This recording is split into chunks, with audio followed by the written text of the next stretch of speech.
Hi, Reggie. What's going on? I'm good until now because I have to apologize in advance.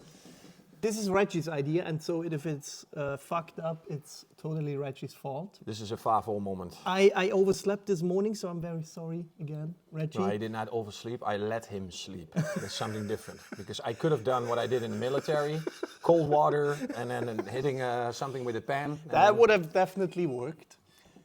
So once again, that's Reggie's batteries loading for his side project. We will talk about that today. But the idea for this episode, Reggie's idea was, we call it the random episode. So we have no plan, we have no script. We will just talk. And we will see what happens. So Reggie, what do you want to talk about? Well, what's on your heart? Considering this is try number 2, this is take number 2, this is the take German take has been done. We do every single podcast in German and in English. So yeah, just for let's see if we talk about the same stuff or something completely different. Yeah, maybe I can refrain some of the emotions. I think we started the other one by saying, do you sometimes have the feeling that it's literally all for nothing that we are doing? Yeah. Because that was the reason I overslept. Sometimes I have thoughts like these that keep me up at night. That I basically have the feeling that you are a rather intelligent person, I would say. You are rather capable also. So you could do anything, really. You could try to become the Netherlands' next president, for example. Yet you decided to do something in car care. Yeah. And do you sometimes have the feeling that, what the fuck am I doing here? Because it's only car cares. We only care about cleaning cars, and that's it. We're not making the world a better place in any way, shape, or form. True, very true. That's a really good description. You're actually pushing up the button and throwing salt in the wound of something that is already open. Making me think that what I'm doing, it doesn't even make a dent in what is happening. Because my main thought and my main line of thinking is, if tomorrow for some reason all the governments in the world decide that cleaning cars is forbidden, illegal, the world does not really lose anything. No. Not really. It's a little bit of economics, a little bit of that's it. Some jobs. That's it. Maybe a little bit of durability on the cars and when we look at paints and plastics and stuff, but that's it. Yeah. We're not losing anything. Nope. So what the fuck are we doing? What are we doing? What are we doing? Frustrating thought, right? I would say the same reason I went in the military was to contribute to something that has been changing. So I went to Afghanistan twice, and my goal, or my intent to go there was to literally help the people. Yeah. Now finding out that in the end it was not about helping the people, it was some other. Let's not Agendas. talk about it. Yes, it was absolutely. We did nothing there. We went away after 20 years in the same situation that we came. It was all for nothing. And now I'm in this business, and now I want to change something here. I have the luck that I can work for this company that has a vision of changing the industry, changing the approach, changing the quality, and all these things. But as the focus of what I was doing, so I like detailing, and I like detailing in general. I am addicted to the before, I'm addicted to the after. Yeah. I like that transformation that is happening, and what I do it with is nothing else but a tool. Mm-hmm. None of these things that I use are part of my identity. So I am not fixed on... Says the man with a Labocosmetica tattoo on his arm. Yeah, but I will openly say that I have many other products from many other brands that are equally as successful, maybe even better, and they are fitting the job more. And it used to be about the job. It used to be about when somebody said, this is my project, this was the beginning, this was during, this was after, and he shows the project of the befores and afters. And it was not that interesting yet what he had used, or what he was using, or why, or how did he get to that result.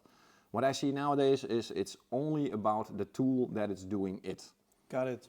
So you're telling hours and hours how great a product is, and by definition it could definitely be a good product, but as for every single product, the success of that product lies in how the user is handling it. And you have the feeling that we have lost the eye for the importance of the process, the knowledge. Exactly, because the goal to Very use that true. product is to clean that car. Very true. And that it smells nice is good, but it's not the main reason you are using it. You are using something to get to a result that you want to achieve. Yes and no, because I did a deep dive into scents and the relevance and the importance of scents for us humans at the beginning of this year. And it's actually very interesting, the stuff you find, especially scientific studies where they find out, for example, that scents are linked to the nimbus system of our brain, where it is deeply connected to memories. And I don't think, let me rephrase it. I think scents are probably the most overrated and also the most underrated aspect of a product. You have to explain this one. Overrated and underrated. So it's overrated in the sense that product testers sometimes make a huge fuss about how a product smells when they should focus on the performance, really. Yeah, first the performance. Yeah. Then the details after that. On the other hand, underrated because I think many companies which make great performing products underestimate the importance that scents have for human beings. What you say is funny, because I know that many companies use scents to trigger certain behavior. So the supermarket, for example, you will smell fresh baked bread. Exactly. Not because they are the oven is very close, not because they are pumping this fresh scent, and this is going to make you buy the fresh bread. Exactly. And it's very interesting to find out why the vanilla scent is so prominent, because it triggers childhood memories of baking and Christmas and positive feelings. As I said, scents are very, very interesting. I would love to do a video with, who is the biggest perfume maker? Swiss company, I forgot the name. You also buy from them, I think. You said there was a lady visiting you with scents. Yeah, but she's Italian. Is she? Okay, that was another. It's a Swiss company near Zurich. They are, I think they are the world leaders. I would love to do an interview with them, finding out how scents are made, what makes them special, the research and development behind it's. I think that's that would be a business I would love to be into. To be honest, I think it's a fascinating. Just to be as somebody that is watching this, and then from a distance, and then experiencing how they approach a project like this. Yeah, it's funny because this woman that comes here, we have many of these perfume makers, so to speak. Yep. So we had this project here, and we had microfiber towels that had been sprayed with a certain perfume with a number on it, and then everybody was allowed to smell that, so on and stuff like that. But it was funny to see that a product by itself had a specific scent. But then came the challenge of the chemist. Okay, so I already have a smell in this product. Yes. How is that smell going to influence the original smell? And how much is that smell going to influence the performance? So for example, also true. We had a Sidero version that was smell less. That's your iron remover, yeah. And the downside was it cost 20% of performance. Wow. So the addition of that scent, or the removal of that devil's asshole smell, so to speak, that costed 20% of performance. And in Labo world, that is a little bit too much for a nice experience of smell. Yep. So they were looking for something else to hide the smell or to mask the smell by nebulizing the product less. So you have little tiny droplets that are not flying in your nose. Chivaudan is the name of the company. Shiva? Chivaudan. Chivaudan. I have to remember that. Chivaudan. Maybe if she gives me a business card, I can visit her personally. Smoking hot woman, by the way. And she smells nice. It's the random episode. Yeah. We said it. But that is what I think is missed opportunities, is that you get too much attention for the tool that is being used. And then you get the online discussion about the product is shit, the product is good, the product is shit, the product is good.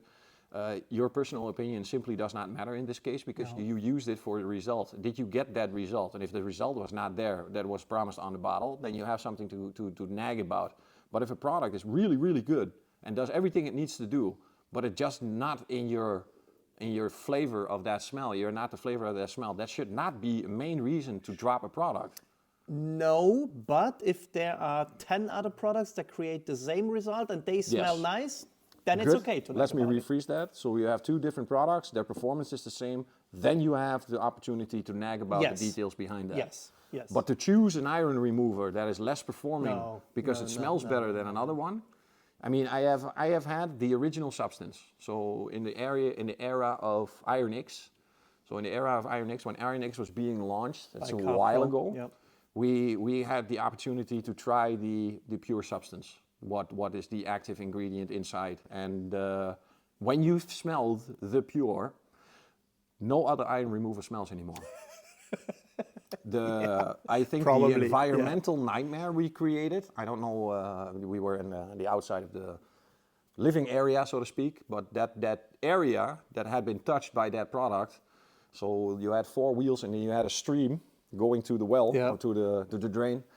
That were the cleanest rocks I've ever seen in my life. I've never seen cleaner rocks than that. That was perfectly clean, and the smell didn't go away for the days. Today you would say it stained your driveway. Yeah, but back then it was a clean rock, clean stones, clean street, and yeah, that was the original smell. The original smell of the active ingredient, and that is indeed 10 times worse. If you keep smelling it, sometimes I find it funny and frustrating at the same time that in this product category, people and brands and brand ambassadors and brand owners have started to claim that their product does not stink when that ingredient is in it. And maybe I'm going too far, but I say it's a lie. Every single one of them who claims their product does not stink, it's a lie. I'm fine with it stinks less. Yeah. Maybe. Yeah. Maybe you're able to achieve that, but it does not stink. It's a blatant lie. And Geon, for example, introduced their new iron, Geon Iron Redefined, and they actually write on the bottle, no odor. It's just no, as plain. in it smells like nothing. It's that means plain no odor. and simply a lie. So no odor means that you smell Exactly, nothing. it's a lie. like It's there's- just lying to the consumer because it stinks. Yeah, it stinks. I don't mind the stink if it does what it needs to Exactly. do. If it stinks and it doesn't do what it needs to Exactly. do, then I'll be complaining. And it's trying to get a competitive advantage based on a lie. Yeah. Yeah, overdeveloping. Yeah, that's what you get. Yeah. And somehow people still don't give a shit. Somehow. Somehow don't exactly. give a shit. And somehow some influencers just blindly repeat what the manufacturer claims. Yeah, that's what you get when you pay for an opinion. Probably. That's why I love. So there's one guy I love very much. Is John DeLore, Forensic Detailing, and John has a specific way of making his videos. There's a specific way if he's talking. Sometimes he stayed true to himself. yes, Absolutely. and sometimes he makes a sponsored video. Yes. And you can determine, even if you close your eyes and you did not see the paid promotion label, you would hear that he's doing a paid promotion. Yes. Because he's literally following the script Yeah. of what the paid promotion True. is about.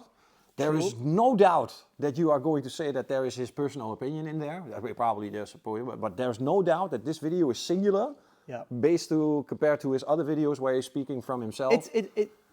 He I don't know if it's intentionally or not. He makes it very clear Yeah. that this is a sponsored video. Yeah. Even if he would not place the placeholder there. Yeah, because I remember so John from Clean and Shiny knows him, and so then they asked, okay, we'll do some product testing, and then he said, well, if I'm going to become in the position that I'm going to test Labo, I will do it all by myself. I don't want Reggie to pre-influence me with what the product can do. Good. I want to buy it myself. I want to do it on my own accord. Good. And when you hear an influencer say that, then Good. I am so happy. Yeah. You know, I'm so happy Yeah. that I cannot give you a bag of money to Yep. say a certain opinion. Yep. I'm so happy that you would say, no, I will do it. I buy Yep. them myself. I'll test it myself, and I'll give my review by myself. Nah, that is the rarest influencer Yeah. type that you see in this market. I don't know where it was, but Cav from Stjernaglas told the same story about me because I once contacted him, had a question about First, the pre-wash, asked him the question, gave me an answer, and then he said, if you want, I can send you the product. And I told him, no, I already bought it. And then he was like, you did? Yeah, I did. I bought it, I tested it, and I liked it. That's a and he was like super surprised because that's usually, apparently not the way that influencers work. That is a natural funny guy. That guy, he is a natural in funny. Yeah. He's a hilarious dude. Although he is the first to tell you that his humor does not work globally. No. The Americans don't get it. British humor apparently does not work in the US. Or not as well. It suits me perfectly fine. Yeah. I love the UK movies where there's a lot of cursing going on, and I love it. Jack is an interesting case because he is, I would say, one of 3 to 5 who proved that in today's market to be successful, good products help, but the social component, the video component is probably equally as important. I like I like Stranaglass so much because it's Keith's vision made by somebody else. Yeah. So there's no secrecy about this. Everybody knows it's being produced somewhere else. I don't know. There is his philosophy of what he wants to have in those bottles. Yep. So he has a huge influence about the end result. And he made a extremely relatable line of products for almost everybody. Yep. If you cannot find one Stranaglass product that suits you, then you are probably not a detailer or a car enthusiast. The focus on simplicity. Yeah. He's starting to lose it. I told him that, but simplicity. Yeah, and also, I mean, we criticize him a lot, but Ivan Lacroix has also shown how important socials and videos are. Yeah. Because the way they built up DIY detail is impressive. Yeah. Yeah. There's no other way of saying it. It's absolutely impressive with the community support that they offer. And there's a handful of brands who kick the butts of really big other brands. I got a question for you. This is a theory, because the gold standard polish, Yeah. you know, I bought it myself just to see what the effort can do.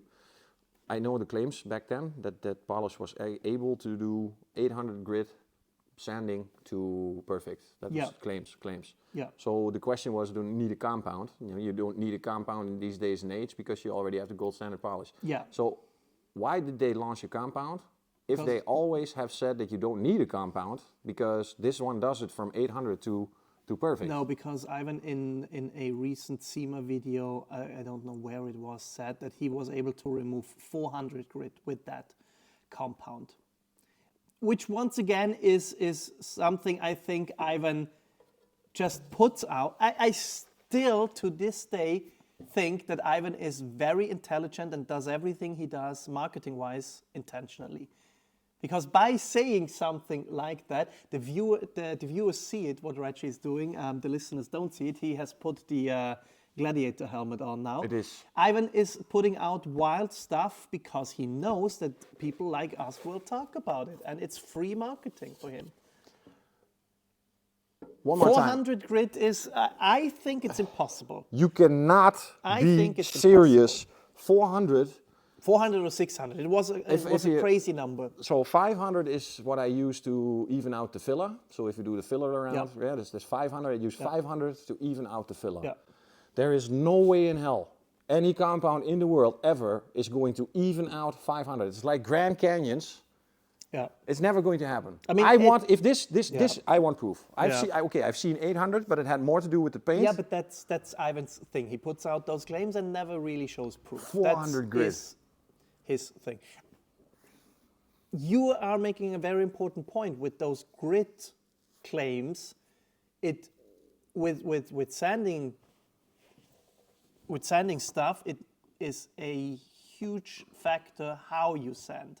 Also, If you sand like a ham-fisted ape, you will never get out those sanding marks. If it's very uniform, it's a different story, completely different story. 400 is impossible. It's impossible. I mean, 400 you use to remove paint, usually. Yeah, that is the one where you go. That's already a difficult one. How do you create 400 grit sand marks without removing the paint? There you are.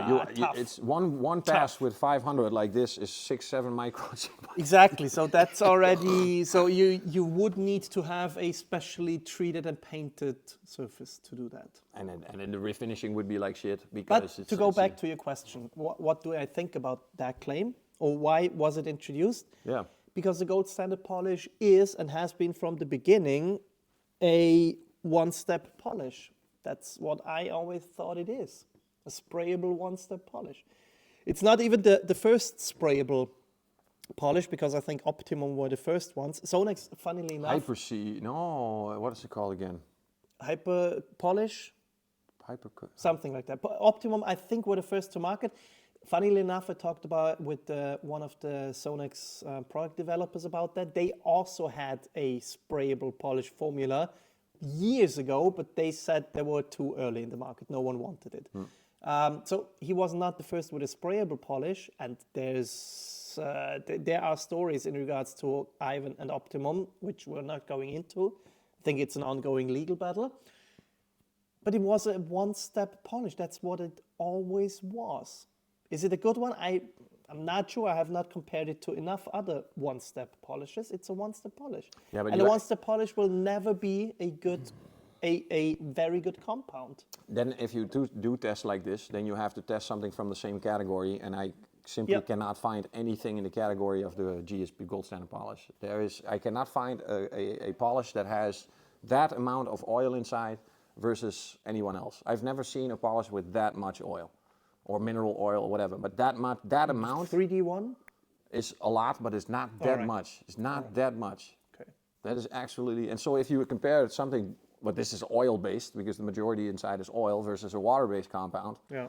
You know, when I was doing some testing, I had this idea.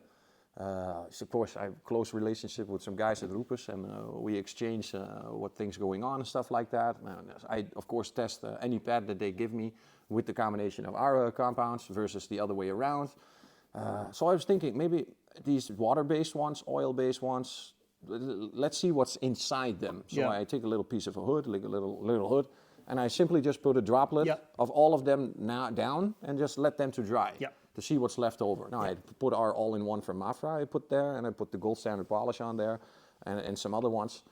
After I let that dry, at least when the other ones dried, the Rupus dried up, and the Rupus and Audacia, what was left behind after it evaporated was a similar amount of abrasive, other than the color. Powder, yeah, let's say the powder was left. Looks like cocaine. Exactly. I don't want to say it, but it really did look like cocaine. But the Fiero one was... Fiero is your primer finishing polish, yeah? Much more powder than in Audacia. Interesting. Yeah, that was really interesting, because you would say it was the other way around. Is it more powder, but it is a finer powder, probably? Difficult to see, because if I put my it's all small. bank card on it and I roll $1 bill... It's all small. Leale the same. All right. Same. And our all-in-one never dried up because it stayed greasy. Yeah. The gold standard polish also never dried up. Then I did something that you're not supposed to do. So to help the evaporation a little bit, I put some infrared on top. Yeah. And I let that cook out and then see how long it would take. Yeah. That stuff never dried up. The gold standard polish? Never dried up. Never. It started to boil at some point because I made it too hot. And then I was in danger range because you used it. You also told me something interesting that, I mean, that accounts for a lot of American companies. When you look at the ingredients of polishes, naphtha pops out a lot, that they use naphtha as a solvent, maybe also as an oil. Naphtha itself is, let's say it's questionable in regards to health-related issues. But you also told me that it is hard to remove by any panel wipe. Yes, no normal alcohol type panel wipe works on this type of a chemical. It simply doesn't do anything. I was moving to toluene range, tar and glue remover solvent, didn't do much, did do something.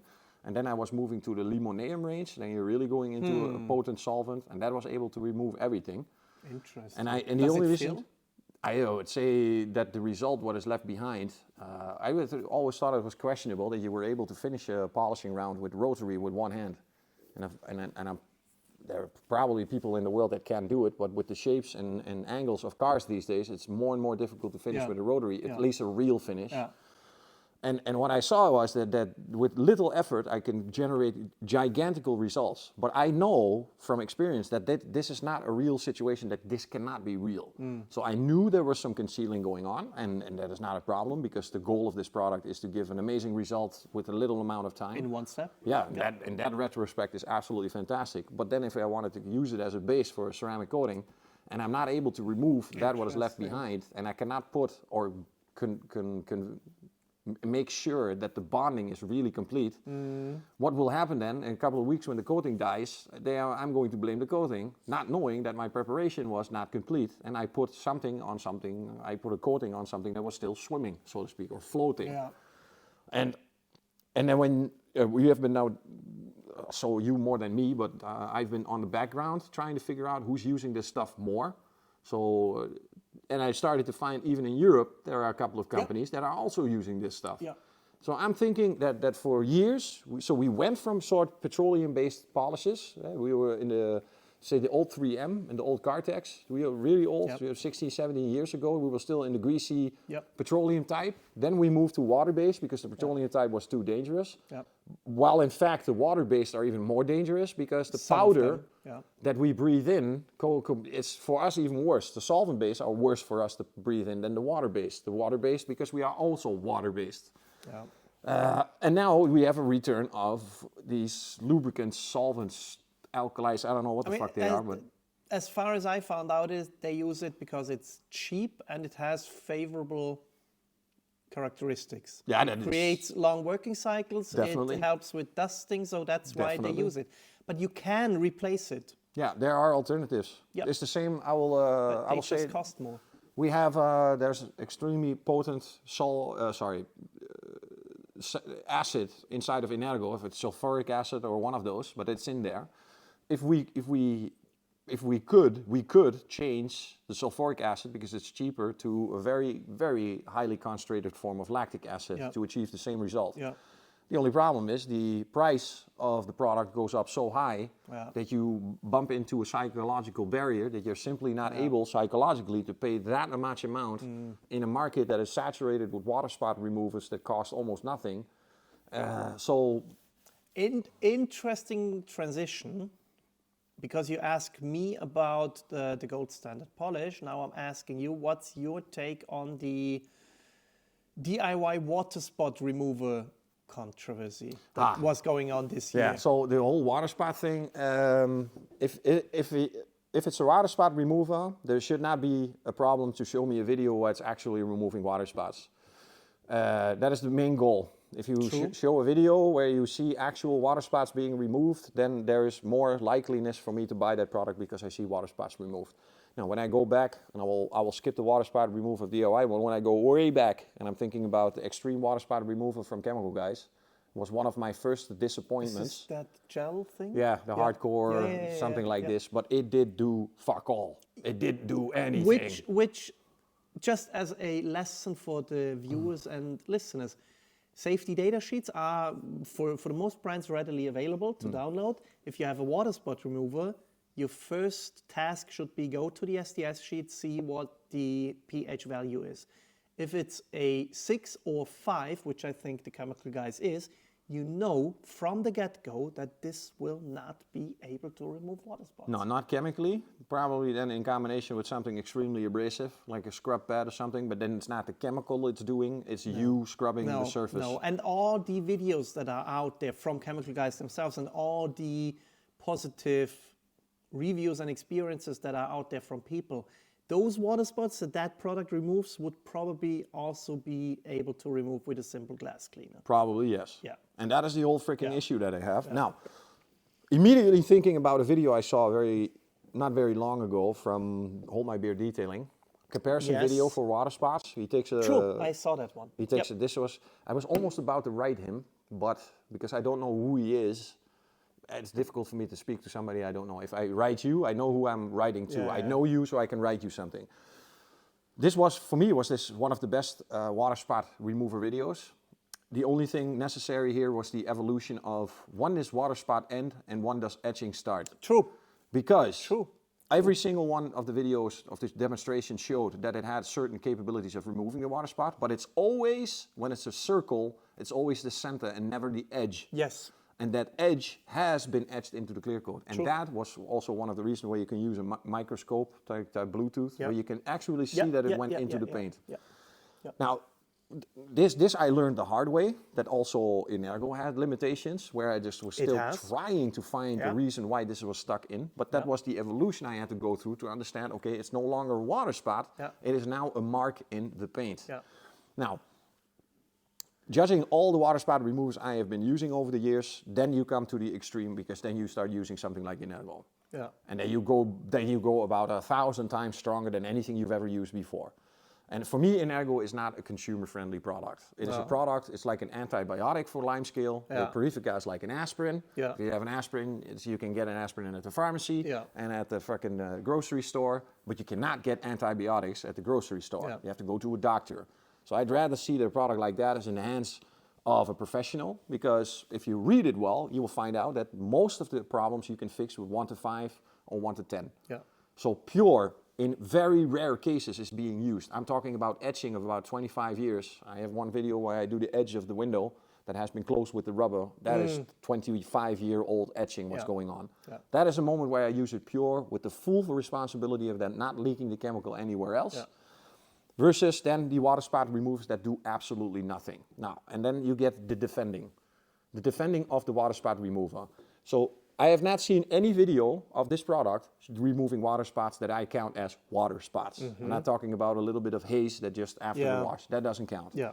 And then these incredibly idiotic explanations about why the hydrophobics are becoming better before and after this product. Yes. And that whole, and this is funny because this guy knows nothing about paint, nothing about chemistry, but he gives the most technical answer about why it's going wrong. I already knew it. It's a shit water spot remover because it's doing everything except removing water spots. And I'm immediately thinking about the water spot remover back then from Chemical Guys. Now, between those water spots is 10, 15 years. So there's a huge difference gap in technology available, chemicals available, revision of chemicals. But the fact is that they both had a big water spot remover name on the bottle, but were not able to remove water spots. Now, what you said indeed, if the pH level is 4 or 5, there is not enough potency from a pH perspective. The pH does not tell you if it's going to remove water spots. And the same was the discussion, I mean, it was maybe 2 years ago, where people were literally bashing each other that you needed a specific pH to remove a water spot. No, if it's 4, it cannot work, but if it's 5, it will work, something like this. Also an idiotic, out-of-the-air, gripping story about why this water spot remover. And instead of fucking focusing on trying to make an actual water spot remover, you get this defending of a couple of retards with a YouTube channel that are defending this product, you know, just because of the hype around it. Because if they don't defend this product, they will go on their face because they made 15 videos about how great this product is. Yeah. And that's why you go. You bought the opinion, and if you now refrain from your opinion, you say it's not a good water spot remover, you kill your own audience because you said that it was the greatest water spot remover you ever used. Versus then I think by myself, you know, just why can't you not make a good product? Why can you not just keep developing till you actually have water spot remover? I don't have the product. I've not used it. I've not tested it, so I can't speak about it. But I have never seen with any other water spot remover that reaction. I've never seen one that creates an hydrophobic surface. No. I don't know if it's because of a polymer silicone protective stuff that's in there, or because it's actually because of the lactic acid making the paint hands up, whatever it was, the explanation. I've never seen it.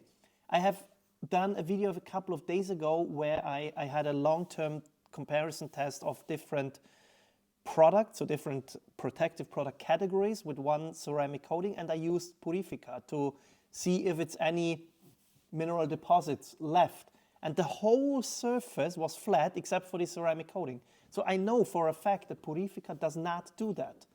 It leaves a flat water surface behind if there's no protective product. I have never seen that behavior before. So I ask myself, I just have questions. Let's put it that way. Yeah, I got a lot of questions. And the questions that I already have that other people are asking get me the most strange answers in the world. That doesn't help me at all by giving me an extremely technical story about what theoretically is going on instead of the actual fact of what's going on. The fact should be, we made a water spot remover to a certain level.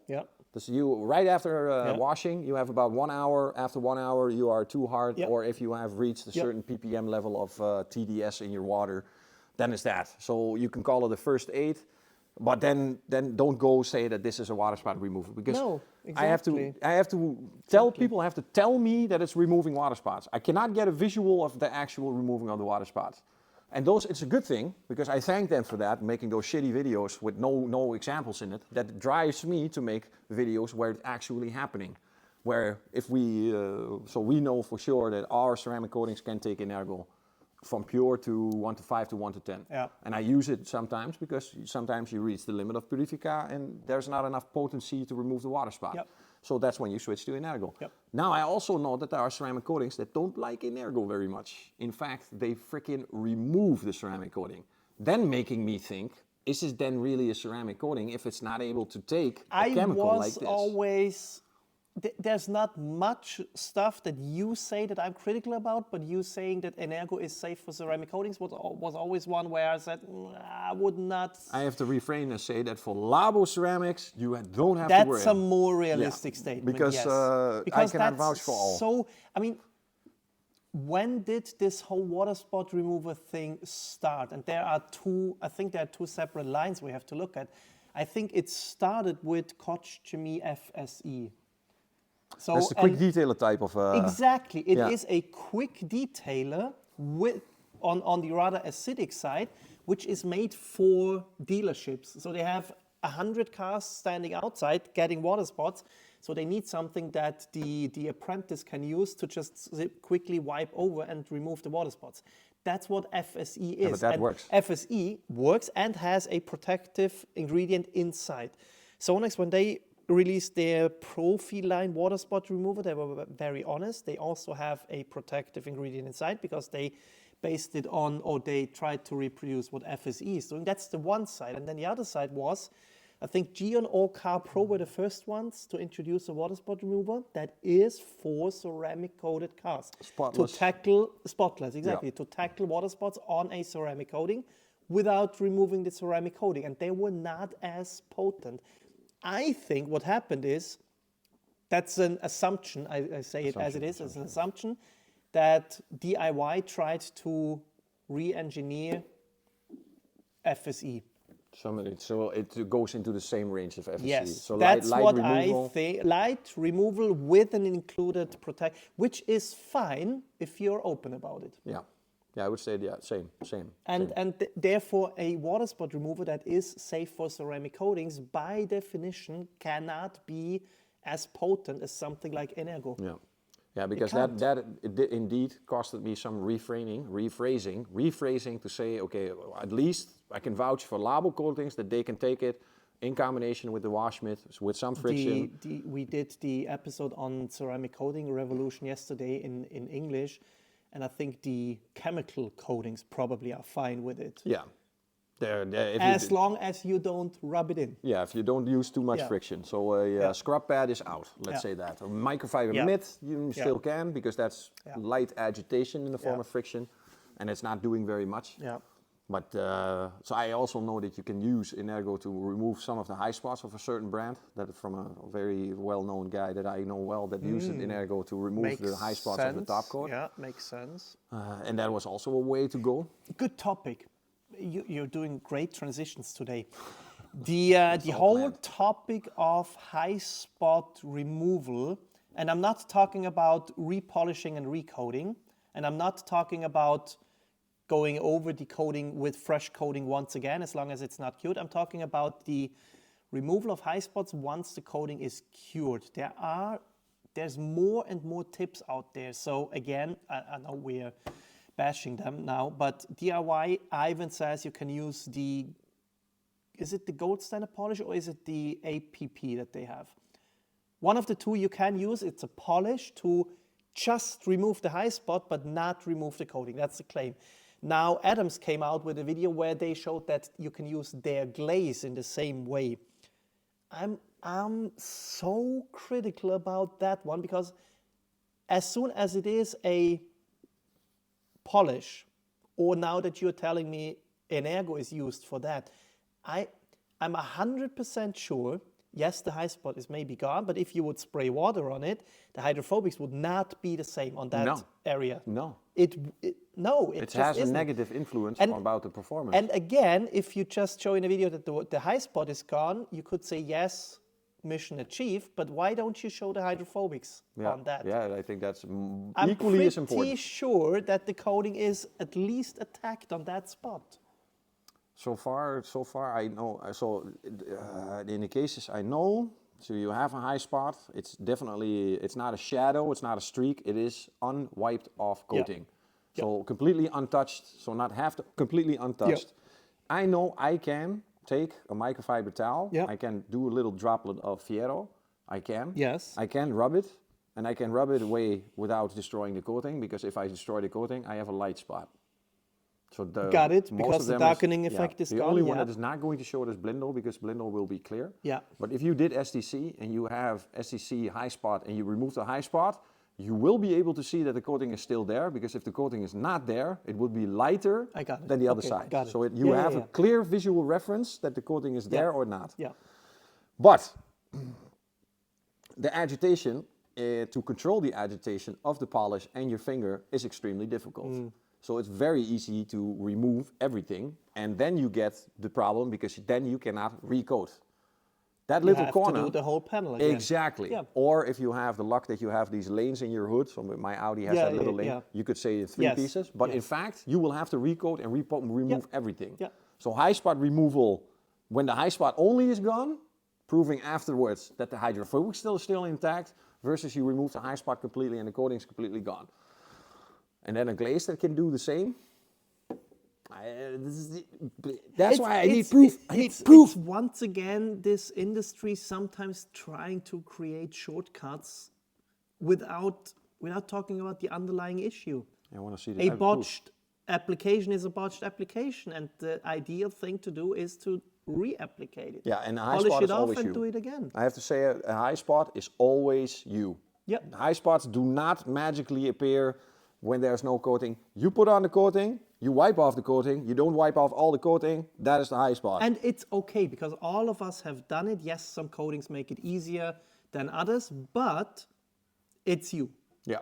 And the best solution is to polish it off and redo it. Yeah, just to make sure, because you can't take any risks. No. How stupid is it going to look? I got one car driving around right now that I completely polished and coated. Then it came the question, we are going to do PPF. So front end, I do fender, hood, bumper. And in the end, there was not a full front, it was bumper and hood. So now he's driving around with two fenders, completely unprotected. So everything is beating, except for these three. I have to fix this in a vacation. Good that I'm thinking about it. But that was a case where I had to remove everything and make sure that everything is gone, because I also know what happens if you put PPF on a coated car. Not a good idea. Did it myself. Interesting. Do you want to talk about it? Because the general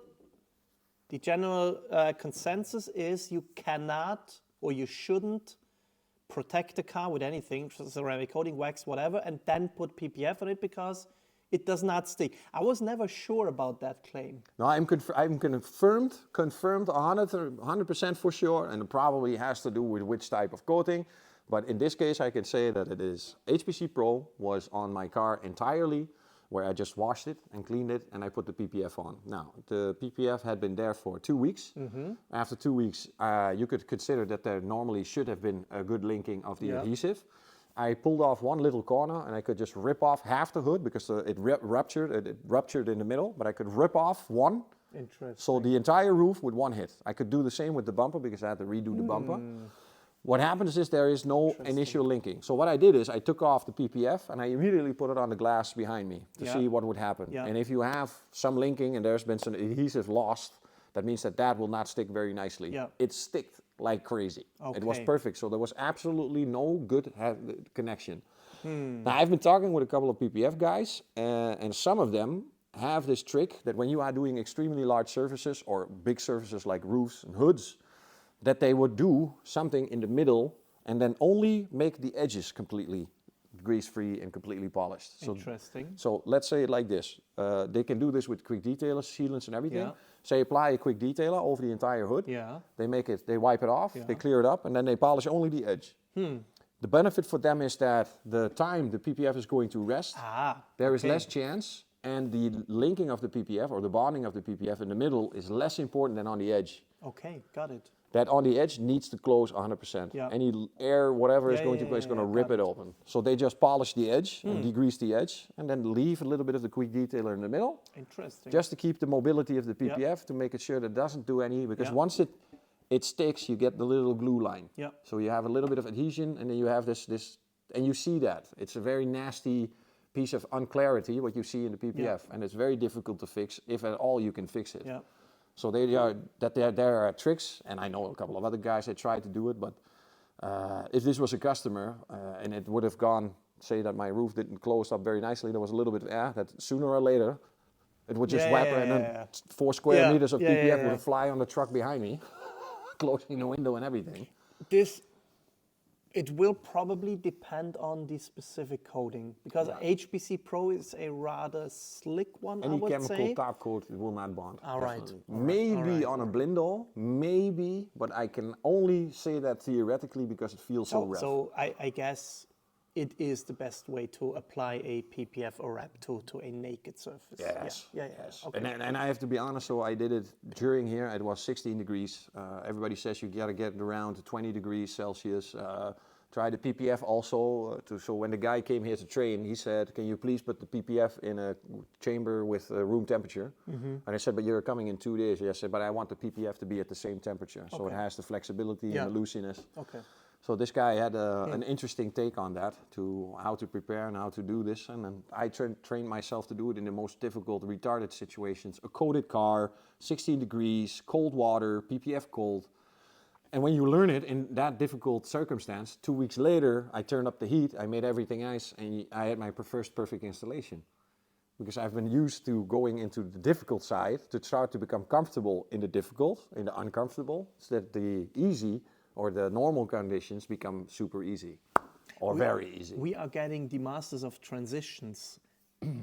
If we talk about PPF, do you think that PPF will at some point kill ceramic coatings because it's the natural evolution of paint protection?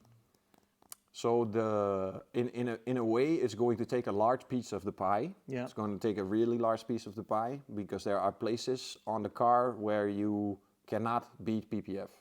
So impact zones, simple, we cannot start discussing, we're done. Yeah. But full coverage, on the other hand, has a price label that is almost unaffordable for the majority of the people. So is it then realistic to say, okay, yes, they have the availability of PPF, but the price tag on that full coverage is so expensive. Yeah. So that's why you see the front ends, the small pieces and stuff like that, high impact zones. So there will be a balance. But we are facing the next challenge in that balance, is that we are now producing PPF. Yeah. And we are now producing a PPF coating. Yeah. And if the customer takes a front end, am I going to need to use 2 coatings?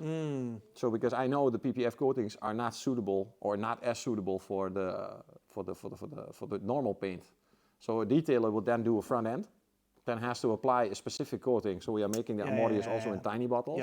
But he will also have to coat the rest of the car. Yes. So you will get a balance. But I believe 100% for sure that we are at a collapse point, just like 20 years ago with the Teflon, the PTFE, being sold as a miracle ingredient, and now the ceramic coatings being sold and the relabeling. I've seen a couple of brands reintroduce themselves multiple times, where they crash with one formulation, they get caught, everything is wrong, there's no SDS, they have to go bankrupt, they just start a new company and use the exact same formula, but now they are calling it Ceramic B. So they are reintroducing the same formulation, and it's probably happening much, much more than I can possibly know, that we are thinking we are working with a new brand, but it's actually an upgraded version of something that has been released years ago. I see. Especially when you look at the same reason that there are so little PPF manufacturing companies, there are a little bit more of the TPU production companies are very scarce. So there's a handful of these factories around the world. If there are 200 brands, that means all 200 are buying the TPU from one of those 5 or 6. That means that most of the brands, you could probably be competing with somebody from the same manufacturer. So if it's in China and you have sort of PPF this, PPF that, and you are battling to each other, you might have to even have the same product. Now, for coatings the same. You can just order something and put a name on it, and then you have a coating. Absolutely. If we decide to do a ceramic coating brand, tomorrow we have a formulation. And the only thing you have to say is that you lie for that you developed it for years and years and years and years. Now, I told you what it costs to make one formulation, just to try out. Could be 300-400 euros. If you make it from scratch. Yeah, if you literally start dripping ingredients, you get the 300-400 euros for 10-20 milliliters. Now, count that until you have 16 versions. Yeah, you had 4,500 euros. Then you have an active formula, and then you have to start going deeper in stability. So you're talking about a budget that I know that these people don't have, just to say, oh, we're going to invent from scratch a ceramic coating. If you have experience and you have something in your lineup that is already in the way of something in the range of a ceramic coating, you are redeveloping something.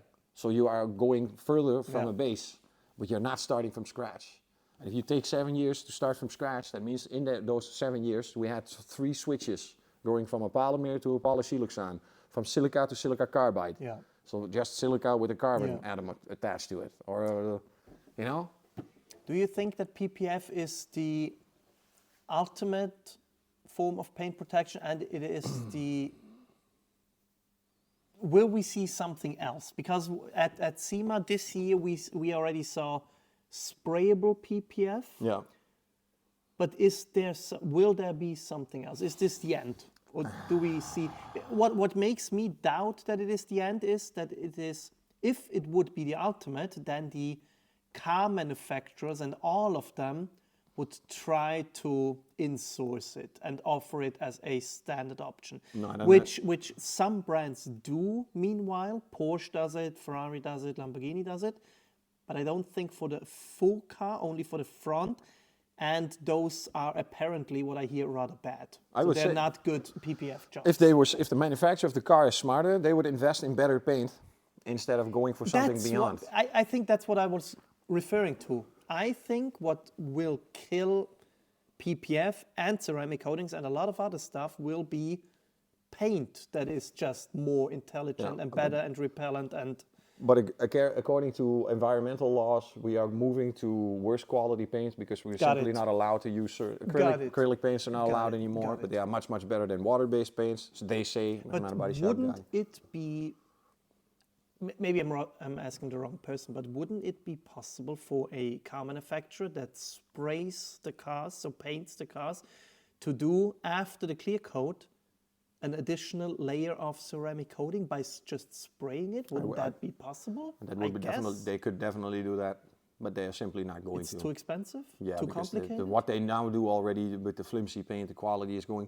There's so much attention going to other parts of the car that is more for the user of the car, so the experience of sitting in the car with the electronics and the screens and the buttons and everything, that there is more attention for that than for the external part, because... Look at the new cars. Maybe. You see an Audi, fresh Audi now, at least I don't know now because I didn't see any 25 models, but the former models, they look like they are powder coated. They have a sort of a texture that is similar to powder coat. And then when you measure it, you're at 200, 250 microns. What normally was double the size, and you would say, okay, the car's had damage. No, but now it's like this. And then I think about the 2007, the E90 from BMW. That was the greatest clear coat I've ever seen in my life.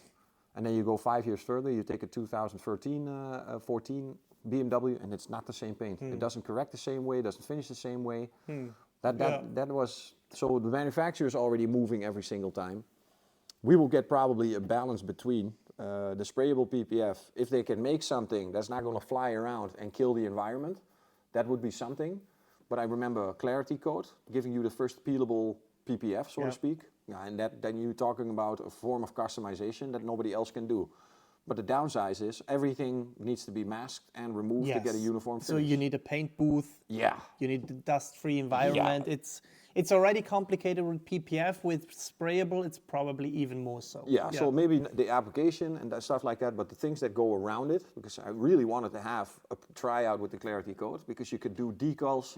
And you can just mask a part, give it another color, and in the end you throw this clear on it. Yeah. You can sand the clear, you can polish the clear, and then when you're done with it, you can rip off the clear. Yeah. And it's all about that base coat that they put on that makes it not attached to the paint fully. So you get a peelable base. Yeah. And now you see indeed the switch from other brands that are now trying it, peel away or peel clear or something like that, based on that similar type of technology. But the PPF is just we look at it really simply, it's just a piece of plastic with glue on it. And that will always be easier to apply because you don't have any extras necessary. I can do PPF almost anywhere except outside. And then it's the choice where I'm going to put. Can I go with the PPF to places you're not going to see it? Because I have found out, I have removed my headlights once, and I've also put them, left them. The difference is night and day. Yeah. Because when the headlight is removed, I got the fender nice and open. I can go immediately inside. I can hide the PPF in a place you will never find it. Absolutely, but then again, how many detailers will do that? Because the car's getting more and more complicated, and I already know how much of a nightmare it is to remove a modern seat. Fuck. With all the sensors, the airbag stuff, it's a nightmare. I can only imagine what it is taking off whole panels with all the modern electronics and driving assist stuff. I leave it in the car. There's no seat being removed from the car. I'm not going to take responsibility. No. I am not removing center lock wheels from Porsche. Exactly. I'm not even going to look at them. There will be a specialist for taking those wheels off for me, and they will also be the ones putting them on. Yeah. And that goes with lifting cars. I'm already reserved with lifting cars. Yeah. I need to know for sure that I'm not going to set off any alarms by lifting the car in the air without pushing a certain button. True. And that liability on me, so that's the same reason with interiors. I never protect the interior, other than maybe the highest. Same with me. Just the leather with derma sealant is the highest form of protection, and maybe a little bit of Hydra 1 to 3 on the plastics if it's really necessary. But for the rest, just clean. Yeah. I don't want ceramic coatings on the interior. No. Don't want PFAS for children because they eat there. Yeah. I don't want fabric coats on the. I don't want these things, and I don't want to take responsibility for the consequences coming from these potential consequences. No, I'm going to say consequences because it's harming. It's harming. There is no non-medical benefit of having that chemical in your body. No, and it's exactly the same discussion when brands like Gian and others claim that their stuff, their interior cleaners and protectants are antibacterial. I have not yet seen a clinical study proving that. It's just a claim. Yeah. It's just a claim that you're putting out there without any proof whatsoever. Well, we'll give them the benefit of the doubt that it's definitely having a difference in before and after. There will probably less bacteria than before, but to say that something is sanitized, you have to follow and in the long very run, strict. They claim that their interior purified coating does that in the long run. No, you cannot.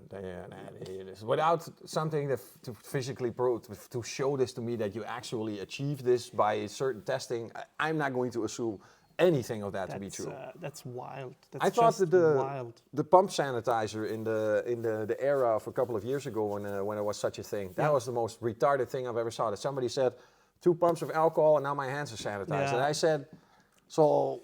Do you think this is enough? This is enough to sanitize your hands? The only thing it's doing is you're degreasing your hands, they're cracking up. But there's no proof. And a lot of leather steering wheels were destroyed in that area. Yes. Leather steering wheels produced after COVID are much, much more resistant to alcohols and disinfectants. Yeah, thanks to sanitizing all the, my God.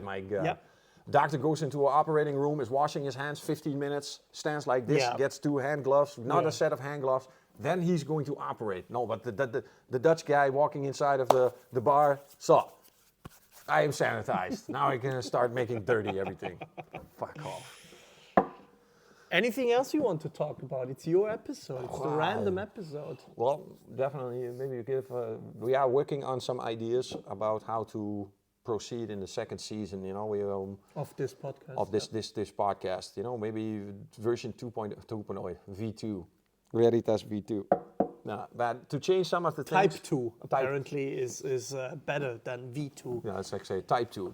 So changes of things that we want to do. Now we have a little bit of a luxury issue that you can either watch or listen.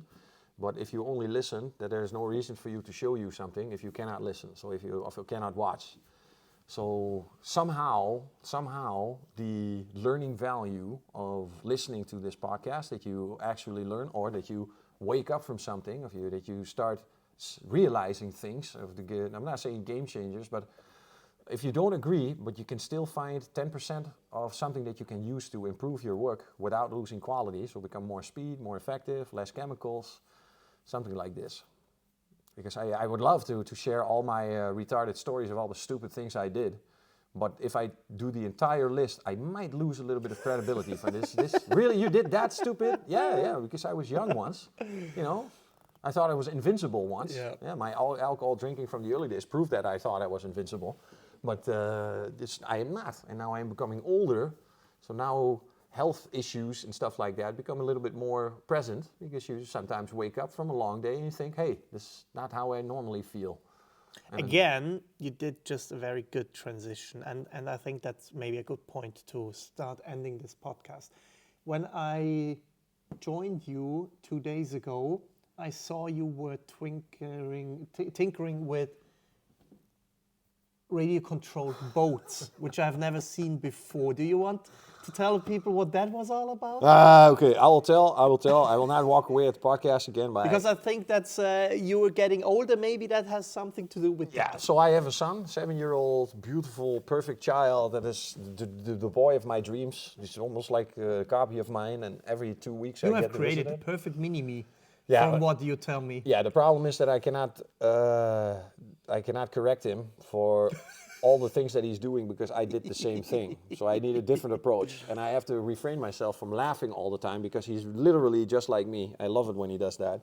And I give him the opportunity to choose everything what he wants to do every 2 weeks. And I've lost him for 4 years, so there is some room. He missed 4 birthdays, so I'm not going to be the difficult guy. Just for reference for the listeners, because of a divorce. Yeah, legal. We're not going into that, but legal issues and stuff like that. But I got him back now, and we got the visit. So I ask him every 2 weeks what he wants to do. Now it started, he wanted to do a boat, radio-controlled boat. We have this little pond that we visit all the time. So I start buying the boats, and I immediately start thinking about how can I implement this boat in my work. So the first boat I bought immediately got ceramic coated. The second boat has now PPF on it, inclusive with a ceramic coating, and we are now testing drag and what's it called? Coefficients. Drag value? coefficients. Yeah, drag coefficients in water to see if the planning of the water is better. Absolutely. So I'm using any excuse I can to use this boat work related, and practice, of course, because my son needs to think I'm legendary at everything. So he doesn't need to know I just bought the boat and practiced for 2 weeks. The only thing he needs to know is that I already can drive that thing. Because I went on my face with a little RC plane.